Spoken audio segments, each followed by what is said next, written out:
나는 내 이름이 적힌 도장을 아직도 손바닥으로 감싸쥐고 다닌다. 남편이 떠난 뒤 도장은 나에게 가족이라는 서류의 마지막 문장을 찍는 방식이 되었다. 도장은 작고 가볍지만 그 붉은 원 안에 집세 계약, 전학 신청서, 병원, 수납, 아들 소풍 동의서가 차곡차곡 눌려 있다. 28배 남편을 보내고 그해 겨울에 첫눈이 올 때 나는 아들 준영이의 장갑을 직접 떠주었다. 빨간 털실로 엄지와 검지가 헷갈릴까 밑단에 작은 매듭을 하나 더 달아 구분해 주었다. 그 장갑을 낀 작은 손이 내 손을 잡던 날 나는 그 손을 먹고도 배고프지 않을 것 같았다. 사람의 손이 사람을 살린다는 말을 그때 처음 알았다. 세월이 구겨진 손등을 지나고 종이컵 커피가 아침을 대신하는 날들이 이어져도 나는 준영이의 얼굴에서 어린 날의 그림자를 종종 보았다. 눈꼬리가 웃을 때 찌그러지는 모양, 알레르기 비염이 올라오면 코를 문지르던 버릇, 무언가를 숨길 때 귀 뒤에 손을 갖다 대는 사소한 동작까지.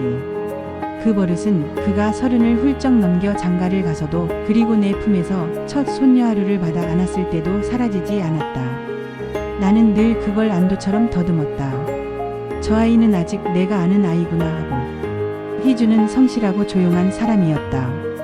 말수가 적고 손이 부지런했다. 처음 인사하러 왔을 때 가져온 미역국이 너무 짭짤해서 서로 웃었는데 다음번에 다시 끓여온 국은 내 입맛보다 약간 싱거웠다. 그때 나는 이 며느리가 사람을 살피는 데 능하다고 생각했다. 하루가 태어나고 밤마다 젖병을 소독하는 소리와 가스레인지, 점화 버튼의 클릭 소리가 집을 가득 채웠다. 그 소리는 잠 못 드는 내 귀에 파도처럼 잔물결을 남겼다. 그 잔물결 위로 나는 남편의 사진 앞에 촛불을 켜고 오늘 하루도 무사히 끝났다고, 내일은 조금 더 부드러운 일이 생기길 바란다고 알아듣는지 못 알아듣는지 모를 말을 걸었다. 그런데 사람 사는 일은 익숙해질 때 가장 쉽게 무너진다. 어느 오후 반찬통을 들고 아들 집에 갔다가 현관 앞 베란다에 놓인 여성용 플랫슈즈를 보았다. 우리 집 여자들은 모두 운동화를 신는다. 낯선 구두에 코가 내게 말을 거는 듯 했다. 나는 신발장 문을 조금 열어보았다. 거기에는 낯선 향수 냄새가 들어있었다. 구두는 하나가 아니었다. 색이 밝고 앞코가 뾰족했고 한켠에는 작은 장식이 달려있었다. 나는 문을 닫고 반찬통을 싱크대에 내려놓고 배달 상자처럼 제자리에 놓였다. 그날은 아무 말도 하지 않았다. 물이 끓는 소리가 나면 중불로 줄이듯 마음속 온도를 낮추는 법을 나는 오래전부터 알고 있었다. 다음 주일 교회에 갔다가 강단 아래에서 우연히 비슷한 구두를 신은 젊은 여자를 보았다. 어쩌면 아무 상관이 없었을 것이다. 그러나 사소한 의심은 한번 모양을 갖추면 쉽게 벗어나지 않는다. 귀 뒤로 올라가는 준영이의 손을 나는 요즘 자주 보았다. 핸드폰에 집중할 때, 대답을 짧게 할 때, 눈길을 피할 때마다 그 손이 슬쩍 올라갔다. 희주가 설거지를 하는 동안 나는 하루를 무릎에 앉히고 고양이 이마를 쓰다듬듯 머리칼을 정리해 주었다. 잠든 아이의 손이 내 앞 가슴을 잡아쥐었다. 그 손은 너무 작고 따뜻했다. 이 손에서 떨어져 나가는 온기를 상상하는 것만으로도 나는 숨이 가빠졌다. 나는 화를 내지 않는 사람이 아니다. 다만 화를 꺼내는 순서를 알고 있을 뿐이다. 사람은 먼저 자신을 보호하고 다음에 사랑을 보호하고 마지막에 체면을 보호한다. 그 순서가 바뀌면 화가 칼이 된다. 나는 내 화가 칼이 되지 않게 하고 싶었다. 그래서 며칠을 더 보았다. 입술이 굳는 각도, 퇴근이 늦어지는 간격, 아침에 셔츠를 고르는 시간. 나는 천천히 의심을 굳혔고 그 굳은 의심을 꺼내들 준비를 했다. 식탁 위에서 나는 말했다. 나중에 시간 좀 내라. 그 한마디로 모든 말을 대신했다. 희주는 그날따라 김치를 더 잘라 넣었다. 그녀도 오래전부터 눈치채고 있었을 것이다. 그녀는 눈을 내리깔았고 나는 숟가락을 내려놓았다.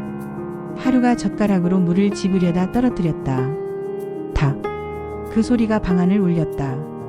나는 그 작은 소리가 우리 집안의 벽에 울리는 시작이라고 생각했다.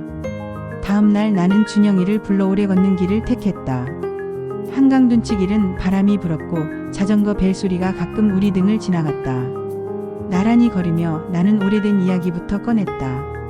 너한테 빨간 장갑을 떠주던 이야기, 내가 초등학교 3학년 때 운동회에서 넘어져 무릎을 까고 울지 않으려고 이를 물던 이야기, 내가 대학 합격 발표날 내 손을 2번이나 잡았다가 놓던 이야기, 그때마다 너는 내 손을 놓아서 결국은 더 잘 잡았다는 이야기, 그리고 나는 이제 내가 잡을 수 없는 것이 있다는 이야기. 잠시 멈춰서서 나는 물었다. 지금 내가 놓고 있는 건 뭔지 아냐? 그는 고개를 숙였다. 귀 뒤로 손이 갔다. 바람이 한 번 더 불었다. 그 바람이 내 오래된 무릎 통증을 스치듯 지나갔다. 엄마 미안해. 그는 그 말을 먼저 꺼냈다. 그러나 미안으로 끝나는 일은 없다. 나는 안다. 미안은 비누거품과 같아서 부풀어 오르지만 물이 끊기면 금세 꺼진다.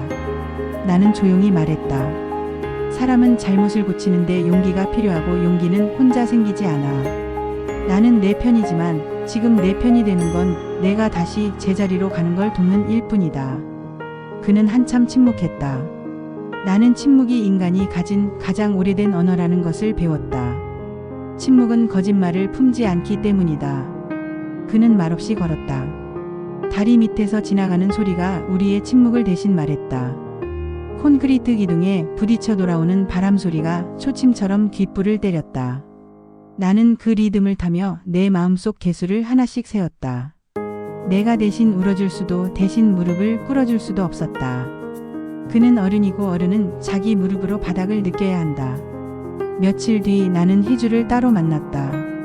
아이가 어린이집에 간 시간 근처 공원 벤치에 앉아 따뜻한 캔커피를 손에 쥐었다.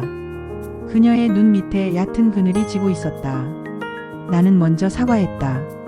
내가 의심을 오래 숨긴 탓에 그 그늘이 더 짙어졌을지 모른다고. 그녀는 고개를 저었다. 어머니가 왜 사과하세요? 그 말 속에 담긴 예의와 원망, 미안함과 피곤이 섞여 나왔다. 나는 손등의 주름을 한번 쓸어내리고 천천히 말했다. 사람은 용서하기 전에 아픔을 다 꺼내야 해. 꺼내지 않으면 안쪽에서 썩어. 나는 내가 다 꺼낼 때까지 옆에서 손 닦을 물을 데워줄 수는 있어. 그녀는 고개를 끄덕였다. 바람이 지나갔다. 낙엽 하나가 우리 발등 앞에서 원을 그렸다. 우리는 그 원을 오래 바라보았다. 그 원이 끊어지지 않기를 바라듯이. 그날 밤 준영이가 왔다. 술을 먹지 않은 얼굴이었다. 그의 눈은 충혈되지 않았고 발걸음은 무겁지만 휘청이지 않았다. 그는 내 앞에 앉아 말했다. 엄마 어떻게 해야 할지 모르겠다.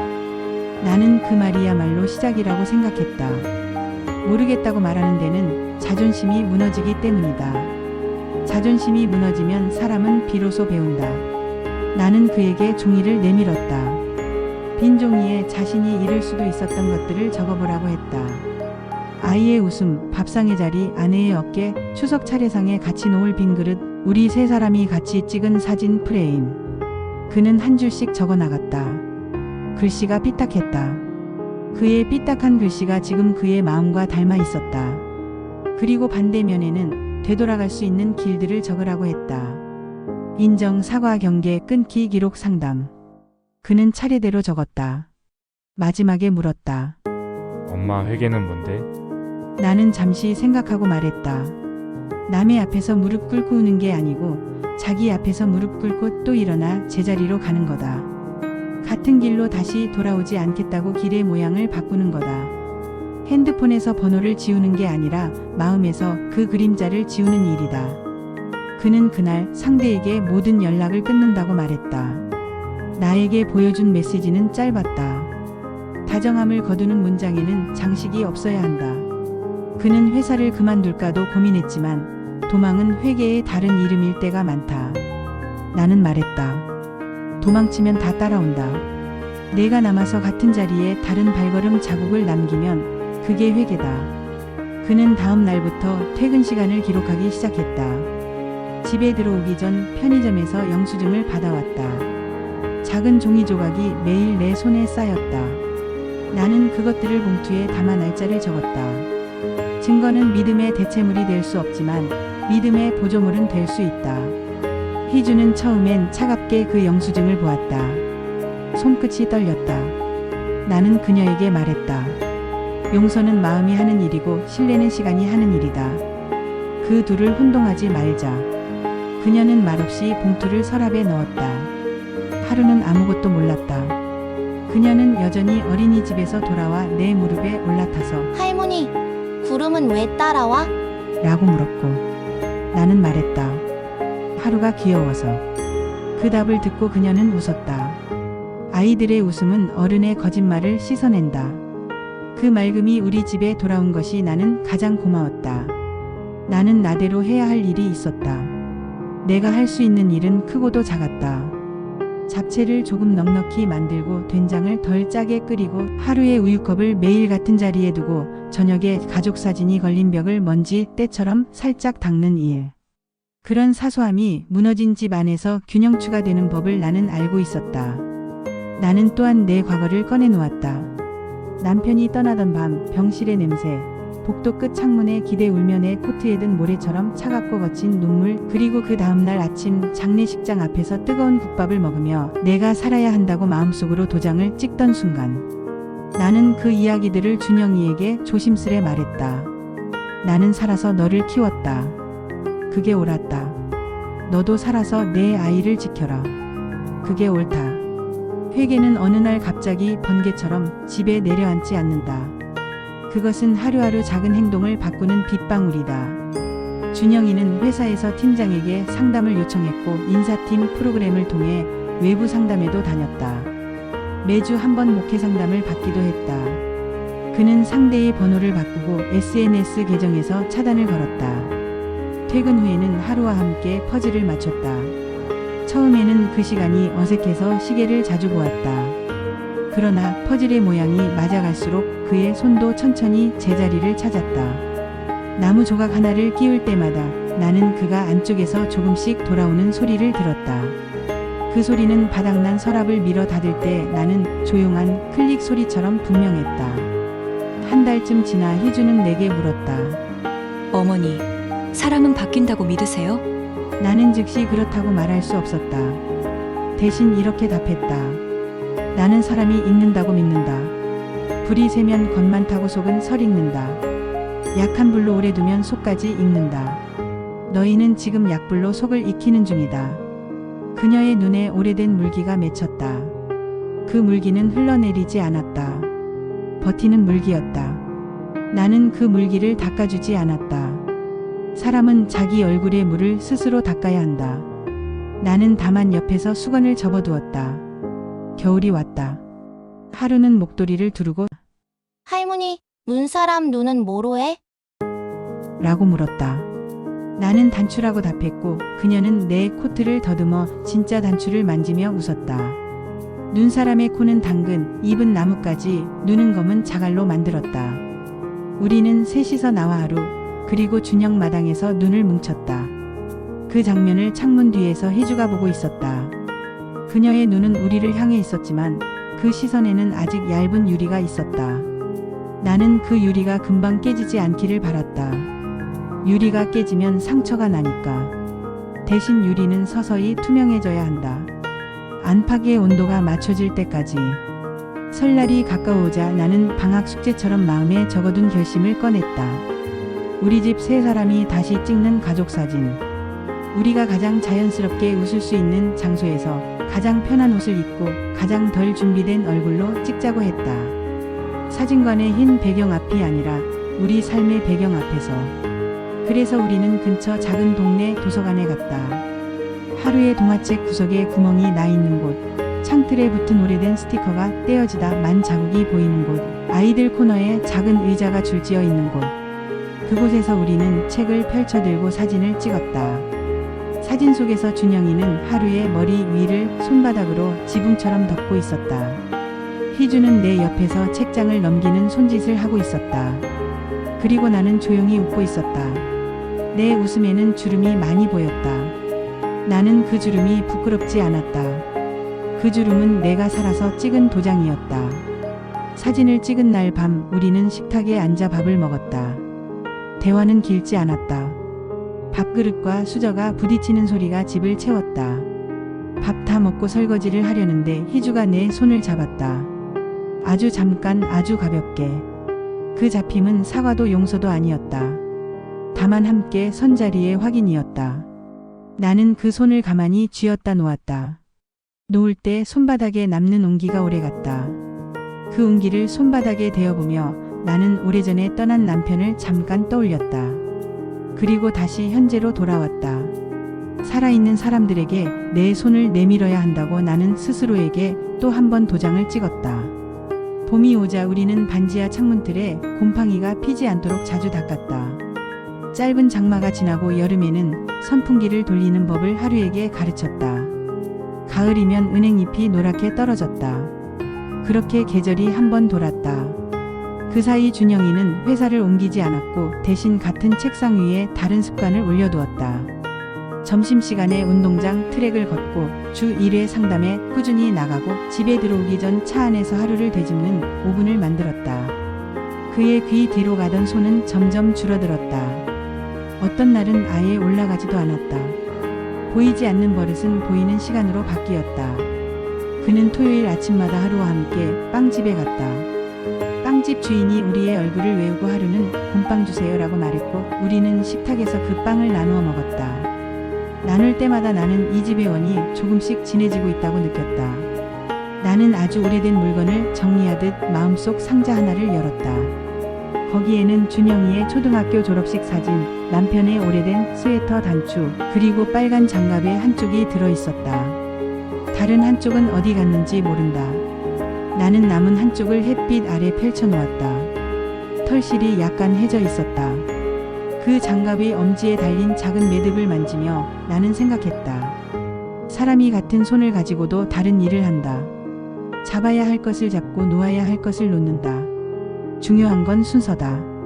나는 그 순서를 아들에게 가르치고 싶었다. 늦었다고 생각하는 순간이 가장 빠른 때라는 말을 이제야 믿게 되었다. 어느 저녁 하루가 그림을 그려왔다. 가족을 그렸다고 했다. 종이 위에는 4사람이 있었다. 할머니, 아빠, 엄마, 하루. 우리 넷. 동그랗고 웃는 입은 모두 같았고 우리 머리 위에는 구름이 둥둥 떠 있었다. 왜 구름을 그렸니? 라고 물으니 그녀는 말했다. 따라오니까. 그 대답은 오래전 그 질문의 반복이었지만 이번엔 조금 달랐다. 나는 그림을 냉장고 문에 붙이고 그 옆에 작게 날짜를 적었다. 날짜를 적는 일은 우리의 시간을 묶는 일이라고 나는 믿는다. 우리는 잊기 위해 산다고 하지만 가족은 기억하기 위해 산다. 기억은 때로 무겁고 때로 따뜻하다. 무거운 날엔 서로 나눠들고 따뜻한 날엔 서로 덮어준다. 그 단순한 일을 우리는 다시 배우는 중이다. 가끔 밤이 깊을 때 나는 여전히 남편의 사진 앞에 촛불을 켠다. 나의 기도는 이제 짧고 구체적이다. 건강, 안전, 지혜. 그리고 한 가지 더 일관성. 어제 했던 오름을 오늘도 하게 해달라고. 회개가 눈물의 높이가 아니라 일상의 밀도라는 걸 늙어갈수록 더 알아간다.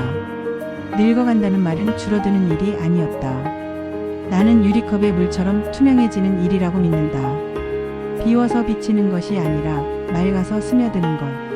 내 투명함이 내 아이에게, 내 며느리에게, 내 손녀에게 조금이라도 스며들 수 있다면 나는 그것으로 충분하다. 어느 일요일 오후 우리는 모두 거실에 앉아 있었다. 텔레비전에서는 다큐멘터리가 흘러나오고 하루는 블록을 쌓고 희주는 빨래를 개고 준영이는 바느질이 터진 베개를 꿰매고 있었다. 바늘이 천을 통과할 때마다 작은 소리가 났다. 나는 그 소리를 들으며 마음속으로 문장을 만들었다. 가족은 천이고 잘못은 터진 솔기다. 솔기는 언제든 터질 수 있지만 바늘과 실이 있으면 다시 꿰맬 수 있다. 꿰맨 자국은 남지만 그 자국이 부끄럽지 않도록 서로 덮어주면 된다. 나는 그 문장을 내 마음의 서랍 맨 위에 올려두었다. 언젠가 하루가 더 커서 읽을 날이 오면 나는 이 문장을 꺼내 손바닥처럼 펼쳐 보일 것이다. 밤이 깊어 모두가 잠들면 나는 가끔 현관에 나가 신발들을 본다. 운동화와 슬리퍼와 작은 구두가 나란히 있다. 낯선 구두는 없다. 그 단순한 사실이 나를 안심시킨다. 그러나 안심이 영원할 거라고 믿지 않는다. 대신 나는 각자의 발이 각자의 길을 알고 있다고 믿는다. 우리가 다시 길을 잃는 날이 올 수도 있다. 그때도 우리는 다시 찾을 것이다. 표지판은 많다. 서로의 얼굴, 식탁의 자리, 냉장고 위 그림, 다 말라버린 화분에 물을 다시 주는 손길, 퇴근길 편의점 영수증, 주일 오전에 종소리, 작고 둥근 도장. 그 표지판들을 따라가다 보면 우리는 다시 집으로 돌아온다. 나는 오늘도 도장을 손에 쥔다. 쥐었다가 다시 서랍에 넣는다. 더 이상 찍어야 할 서류는 없다. 그러나 나는 안다. 보이지 않는 서류가 우리 마음속에 매일 펼쳐지고 그 아래 빈칸에 우리가 살아서 쓰는 문장이 들어가고 마지막 줄에는 늘 같은 글자가 기다리고 있다. 확인. 나는 마음속으로 그 확인을 찍는다. 도장의 잉크는 눈물과 땀으로 만들어졌고 그 잉크는 이제 쉽게 마르지 않는다. 찍힐 때마다 원이 선명해진다. 그 원 안에 우리 넷이 들어있다. 나는 그 원이 조금 더 진해질수록 세상의 바람이 우리를 흔들어도 쉽게 흩어지지 않을 거라고 믿는다. 그리고 나는 비로소 잠이 든다. 내 숨소리와 집의 숨소리가 겹친다. 새벽에 눈을 뜨면 나는 다시 밥을 안 치고 된장을 저어넣고 하루의 우유컵을 제자리에 놓고 창문을 조금 열고 사진을 한번 쓰다듬고 오늘을 시작한다. 회개는 돌아오는 길이고 사랑은 기다리는 사람의 또렷한 발자국이다. 나는 기다리는 법을 안다. 그리고 이제 그는 돌아오는 법을 안다. 우리의 집은 돌아오는 길과 기다리는 발자국이 서로 겹치는 곳이다. 그곳이 바로 우리가 지켜낸 자리다. 구독과 좋아요는 영상 제작에 힘이 됩니다. 감사합니다.